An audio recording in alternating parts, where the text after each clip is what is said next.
টানা বৃষ্টিতে ধমকে গেছে কেপটাউনের জনজীবন। দক্ষিণ আফ্রিকার এই বিখ্যাত শহরটির প্রধান প্রধান সড়কে জমেছে পানি। নির্মাঞ্চলে জলাবদ্ধতায় বন্ধ হয়ে গেছে যান চলাচল। অফিস যাত্রী থেকে শুরু করে জরুরি পরিষেবার গাড়িগুলো আটকে পড়ছে। পর্যটন নির্ভর শহরটিতে ক্ষতির মুখে স্থানীয় অর্থনীতি। পর্যটক শূন্য হয়ে পড়েছে হোটেল, বাজার ও বিনোদন কেন্দ্রগুলো। বৃষ্টি আর শীতের কারণে ঘরবন্দি হয়ে পড়েছেন স্থানীয়রা। ব্যবসা প্রতিষ্ঠান থেকে বেরোতে পারতেছে না, প্লাস অনেক ফরেনার কাস্টমার যা আমাদের আশা থাকে ওরাও আসতে পারতেছে না, যার জন্য আমাদের ব্যবসা বাণিজ্য অনেকটাই মন্দা চলতেছে। এমনিতে শীতের সিজন, তার মাঝে টানা বৃষ্টি, দীর্ঘ 2 সপ্তাহ যাবৎ বৃষ্টি হচ্ছে।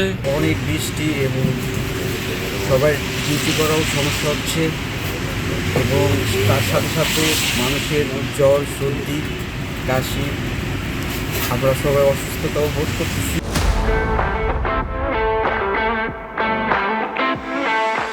শুধু সাধারণ মানুষই নন, প্রবাসী বাংলাদেশি ব্যবসায়ীরাও পড়ছেন বিপাকে। দোকানপাট খোলা থাকলেও নেই বিক্রি, নেই ক্রেতা।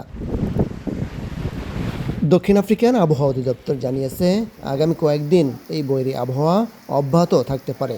জরুরি ভিত্তিতে কাজ শুরু করেছে স্থানীয় প্রশাসন। তবে পরিস্থিতির উন্নতি না হওয়ায় দুর্ভোগ কাটার সম্ভাবনা এখনই নেই বলে আশঙ্কা স্থানীয়দের। প্রাকৃতিক দুর্যোগের কবলে দক্ষিণ আফ্রিকার কয়েকটি প্রদেশ। প্রচণ্ড শীত, টানা বৃষ্টি আর ঝড়ো হাওয়ায় বাইরে চলাচলে সতর্কতার আহ্বান দেশটির আবহাওয়া অধিদপ্তরের। দক্ষিণ আফ্রিকা থেকে মিজানুর রহমান রাসেল, সময় সংবাদ।